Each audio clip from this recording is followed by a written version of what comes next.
বিয়ের জন্য এবার নেমন্তন্ন করাটা শুরু হবে, আর তার জন্যই বিয়ের কার্ডে প্রথম মায়ের হাত দিয়েই হলুদ লাগালাম। কিন্তু তার আগে কার্ডগুলো ছাপিয়ে নিয়ে আসার পরে আমি আর বোন দুজনে মিলে সেগুলোকে ফোল্ড করে তারপরে একটা একটা করে খামে ভরে দিয়েছি। ভেবেই রেখেছিলাম কার্ডে হলুদ লাগানোর পর প্রথম কার্ডটা নিয়ে মন্দিরে পুজো দেওয়া হবে ঠাকুরের উদ্দেশ্যে, আর তাই মা সেখানে গেছে আর আমি আর বোন মিলে বাকি সমস্ত কাজগুলো সেরে নিচ্ছি। এই যেমন নামের লিস্ট অনুযায়ী প্রত্যেকটা কার্ডে নাম ঠিকানা লিখে রাখা, যাতে করে পরে মা নেমন্ত্রণ দিতে গেলে কোনো অসুবিধা না হয়। বেশ অনেকগুলোই কার্ড ছিল, কিন্তু যেহেতু আমি আর বোন দুজনে মিলে করছিলাম তাই খুব একটা বেশি সময় লাগেনি।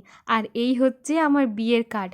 কেমন লাগছে একটু জানিও তো। আমার বাড়িরই কিছু জনের মনে হয়েছিল যে আমি এই কার্ডটা বোধহয় লাল নীল আরও ভালো হতো, কিন্তু কেন জানি না আমার এটাই বেশি পছন্দ হলো, তাই এটাই নিয়েছি। তবে জানো তো, একটা ব্যাপারে আমার বেশ আনন্দই লাগছে যে নিজের বিয়ের সমস্ত কিছুটা নিজের হাতেই করতে পারছি।